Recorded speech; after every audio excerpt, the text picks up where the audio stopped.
Assalamualaikum warahmatullahi wabarakatuh. Pada video kali ini saya akan membahas mengenai suku banyak atau polinomial.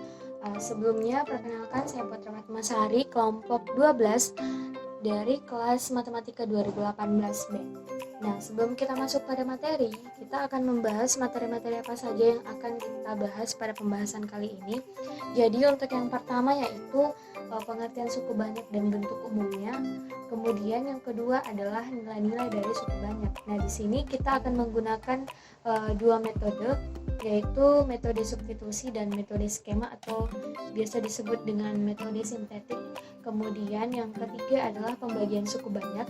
Nah, dalam pembagian suku banyak ini kita akan membahas mengenai tiga bentuk pembagian. Ada X dikurang K, ada AX ditambah B, dan ada AX kuadrat tambah BX tambah C.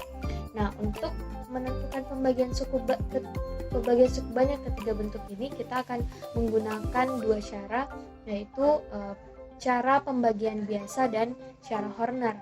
Kemudian yang keempat adalah teorema sisa. Nah, untuk teorema sisa ini kita akan bahas. Kemudian selanjutnya adalah teorema faktor. Nah, teorema faktor ini kita bahas untuk digunakan sebagai cara untuk menyelesaikan persamaan suku banyak. Nah, dan adapun materi tambahan itu adalah hasil kali dan akar-akar dari suku banyak. Kemudian untuk materi yang pertama adalah suku banyak. Nah, jadi suku banyak atau polinomial ini adalah suatu pernyataan aljabar yang dibentuk dari variabel berpangkat bilangan cacah yang dikalikan dengan suatu bilangan dan digabungkan dengan tanda penjumlahan atau pengurangan.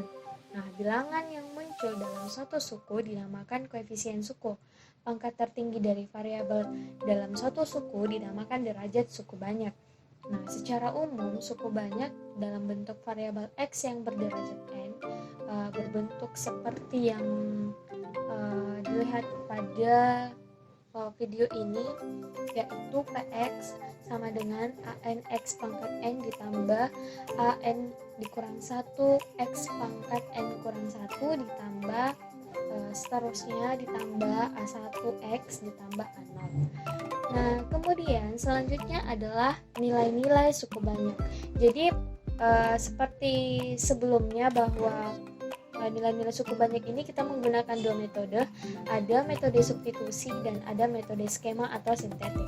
Nah, untuk metode substitusi, misal jika suku banyak ANX pangkat N ditambah AN dikurang 1 X pangkat N dikurang 1 ditambah seterusnya ditambah A1X ditambah A0 dinyatakan dengan Fx atau fungsi X, maka nilai suku banyak itu untuk X sama dengan H dapat diperoleh dengan mensubstitusikan X sama dengan H pada Fx. Jadi hasilnya yaitu FH sama dengan AN H pangkat N ditambah AN kurang 1 H pangkat N dikurang 1 ditambah seterusnya ditambah A1H ditambah A0. Jadi di sini X ini kita ubah pada rumus sebelumnya, itu X diubah menjadi H karena X sama dengan H. Nah, adapun contoh soalnya bisa dilihat jadi di sini pada contoh soal ini kita diminta untuk menentukan nilai suku banyak yang dimana untuk X sama dengan 2 dan X sama dengan min 2. Nah, dilihat pada contoh hasilnya untuk X sama dengan 2 yaitu min 3, dan untuk nilai suku banyak untuk X sama dengan min 2 itu hasilnya 5. Jadi untuk metode substitusi ini cukup mudah karena kita hanya langsung mensubstitusi atau memasukkan nilai yang telah ditentukan nilai X-nya ke dalam rumus dari suku banyak itu sendiri. Kemudian yang kedua adalah metode skema atau sintetik. Jadi misal suku banyak H pangkat 3 ditambah BH kuadrat ditambah CH ditambah D dapat dinyatakan dalam bentuk misalnya di bentuknya itu H pangkat 3 ditambah BH pangkat 2 ditambah CH tambah D itu sama dengan AH kuadrat ditambah BH ditambah C dikali H dalam kurung dikali H ditambah B. Kemudian bentuknya itu seperti ini. Nah, adapun skemanya, jadi untuk penyusunan skemanya sendiri ini urutannya berdasarkan pangkat tertinggi. Jadi untuk pangkat tertinggi di sini ada di bagian A, yaitu AH pangkat 3. Jadi kita susun sesuai skema tersebut. Maka kemudian bisa dilihat tanda panah ini. Jadi tanda panah ini artinya hasil kali dari A dikali X. Nah, X nya itu sama dengan H, jadi A dikali H sama dengan AH. Jadi hasilnya AH kemudian ditambah pada bilangan di atasnya, seperti itu. Maka hasilnya itu AH kuadrat ditambah BH ditambah C tambah D sama dengan F. Jadi FA itu adalah sama dengan ini. Nah, kemudian untuk contohnya bisa dilihat pada di samping skema tersebut. Misal, contohnya itu hitunglah F4 jika Fx sama dengan X pangkat 3 dikurang X dikurang 5. Jadi di sini sudah ditentukan X-nya itu berapa. Jadi X-nya itu adalah 4. Jadi kita susun saja sesuai skema X sama dengan 4. Kemudian untuk X pangkat 3-nya itu dia nilainya 1. Kemudian X pangkat 2-nya, karena di sini tidak ada X pangkat 2, maka kita tulis 0. Kemudian X pangkat 1-nya itu adalah min 1. Dan kemudian untuk X pangkat 0-nya itu min 5. Jadi kita lakukan cara sesuai pada skema. Jadi 1 dikali 4, 0 ditambah 4 kali 4 tambah 16 tambah min 1 15, kemudian 15 dikali 4 60, min 5 tambah 60 sama dengan 55. Jadi F4 nya itu adalah 55. Jadi caranya cukup mudah untuk menentukan nilai-nilai suku banyak, karena kita hanya memasukkan nilai-nilai yang telah ditentukan pada soal yang ada.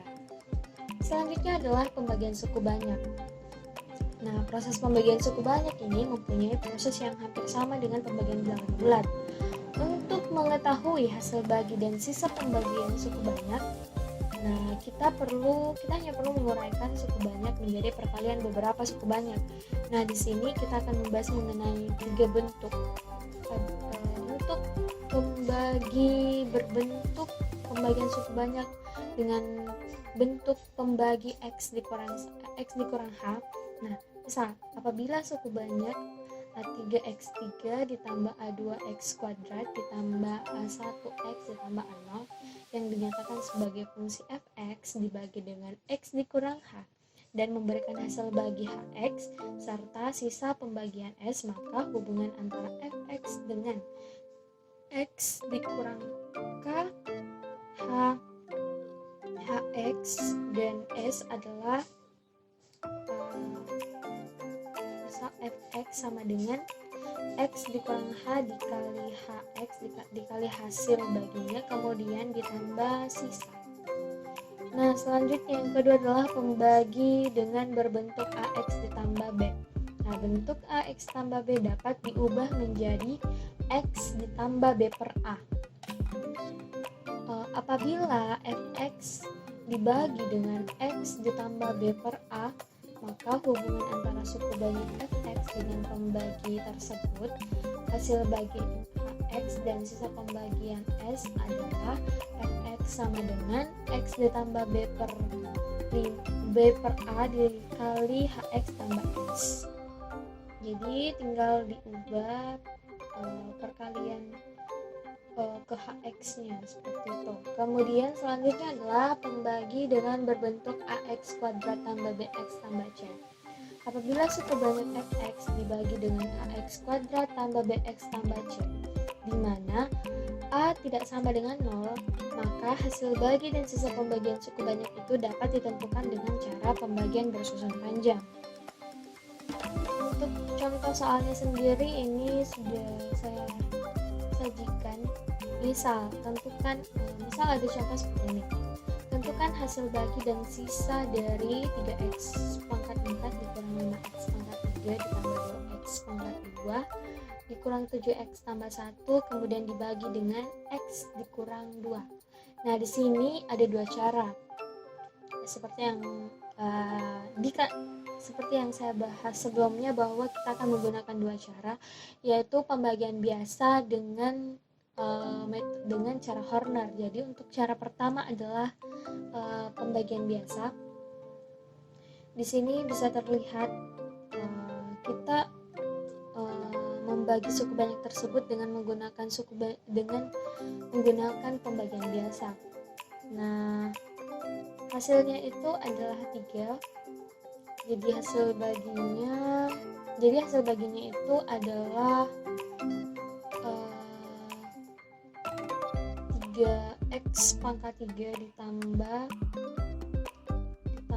x kuadrat ditambah 4x tambah 1, kemudian sisanya itu adalah 3 seperti yang dilihat pada cara pertama. Kemudian untuk cara Horner sendiri hasilnya beda, jadi hasil baginya itu 3x pangkat 3 tambah x kuadrat tambah 4x tambah 1 dan sisanya itu 3. Jadi untuk metode Horner ini juga cukup mudah. Kemudian kita memperoleh 3x ditambah x kuadrat tambah 4x dan 1 itu dari hasil sisa dari hasil kalian tersebut. Jadi hasilnya seperti itu. Kemudian selanjutnya adalah teorema sisa. Jika suku banyak fx dibagi dengan gx memberikan hasil bagi hx dan sisa pembagian sx, maka diperoleh hubungan fx sama dengan gx dikali hx ditambah sx. Nah, apabila fx berderajat n dan gx berderajat m, maka hasil bagi hx berderajat m dikurang n dan sisa pembagian maksimum berderajat m dikurang 1. Jika suku banyak fx dibagi x dikurang h, maka sisanya adalah fh. Nah, untuk membuktikan teorema ini adalah dengan mensubstitusikan x sama dengan h, maka didapat fh sama dengan h dikurang h dikali hx tambah sisa atau s. fh sama dengan 0 ditambah sisa, maka sisa sama dengan fh, maka terbukti bahwa sisanya adalah fh. Nah, dengan cara yang sama buktikanlah bahwa jika fx dibagi dengan ax dikurang b, maka sisanya adalah f b per a, seperti itu. Kemudian selanjutnya adalah teorema faktor. Jadi teorema faktor ini menyatakan bahwa jika fx suatu suku banyak, maka x dikurang h merupakan faktor dari fx jika dan hanya jika fh sama dengan 0. Nah, adapun buktinya yaitu menurut teorema sisa, fx itu sama dengan x dikurang h, hx dikali hx ditambah fh. Jika fh sama dengan 0, maka fx sama dengan x dikurang h dikali hx. Ini berarti bahwa x dikurang h itu merupakan faktor dari fx. Sebaliknya, jika x dikurang h merupakan faktor dari fx, maka fx sama dengan x dikurang h dikali hx untuk suatu suku banyak hx. Untuk x sama dengan h, maka fh sama dengan h dikurang h dikali h sama dengan 0 dikali hh sama dengan 0. Jadi terbukti x dikurang h merupakan faktor dari fh atau di mana fh itu sama dengan 0. Nah, misalkan diketahui fx itu sama dengan an x pangkat n ditambah an dikurang 1 x pangkat n dikurang 1 ditambah Seterusnya ditambah A1X ditambah A0. Faktor-faktor dari fx dapat ditentukan dengan langkah-langkah. Ada 3 langkah. Yang pertama yaitu jika x dikurang h merupakan suatu faktor dari fx, maka nilai h yang mungkin adalah faktor-faktor bulat dari A0. Kemudian yang kedua, dengan cara mencoba mensubstitusikan nilai-nilai x sama dengan h sehingga diperoleh fx sama dengan 0. Jika fh sama dengan 0, maka x dikurang h adalah faktor dari fx. Sedangkan jika fh tidak sama dengan 0, maka x dikurang h bukan faktor dari fx. Kemudian yang ketiga, setelah diperoleh sebuah faktor, maka faktor-faktor yang lain dapat ditentukan dari suku banyak hasil bagi fx oleh x dikurang h. Kemudian materi selanjutnya adalah akar-akar persamaan suku banyak. Jika fx suatu suku banyak, maka x dikurang h merupakan faktor dari fx jika dan hanya jika h adalah akar dari persamaan suku banyak fx sama dengan 0. Misalkan fx sama dengan an x pangkat n ditambah an dikurang 1 x pangkat n kurang 1 ditambah seterusnya ditambah a1x ditambah a0 sama dengan 0 adalah sebuah persamaan suku banyak. Akar-akar persamaan fx sama dengan 0 dapat ditentukan menggunakan 2 langkah. Untuk yang pertama yaitu tentukanlah akar-akar persamaan fx sama dengan 0, yaitu m per n. M adalah faktor bulat positif dari A0 dan N adalah faktor bulat dari AN. Kemudian yang kedua adalah dari akar-akar yang diperoleh pada langkah 1. Akar-akar yang sebenarnya harus memenuhi syarat F M per N sama dengan 0. Nah, untuk materi terakhir yaitu jumlah dan hasil kali akar-akar. Nah, jadi bila X1, X2 dan X3 merupakan akar-akar persamaan AX pangkat 3 ditambah BX kuadrat ditambah CX tambah D sama dengan 0, maka dapat ditulis bahwa AX pangkat 3 ditambah BX kuadrat ditambah CX ditambah D sama dengan A dikali X dikurang X1 dikali X dikurang X2 dikali X dikurang X3. Maka sama dengan AX pangkat 3 dikurang A dikali X1 ditambah X2 ditambah X3 dikali X kuadrat ditambah A dikali X1 X2 ditambah X1 X3 ditambah X2 X3 dikali X dikurang A dikali X1 X2 X3. Dengan memperhatikan koefisien-koefisiennya maka di sini didapatkan 2 rumus.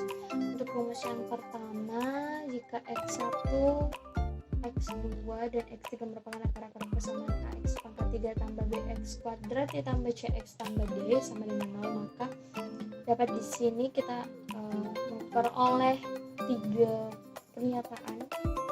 Bisa dilihat di sini ada 3 pernyataan. Kemudian dengan memperhatikan koefisien-koefisiennya maka didapat rumus. Untuk rumus selanjutnya, rumus kedua yaitu seperti ini. Jadi merupakan akar-akar persamaan AX ditambah BX, maka kita akan memperoleh 4 rumus seperti itu. Nah, setelah materi mengenai suku banyak atau polinomial, untuk materi lebih lengkapnya dan contoh-contoh soalnya bisa teman-teman lihat pada Google Classroom. Ini khusus untuk teman-teman kelas saya. Jadi situ saya sudah memasukkan file PDF dan file PPT-nya untuk pemahaman teman-teman agar teman-teman bisa lebih paham mengenai suku banyak dan polinomial. Sekian, saya akhiri dengan ucapan wassalamualaikum warahmatullahi wabarakatuh.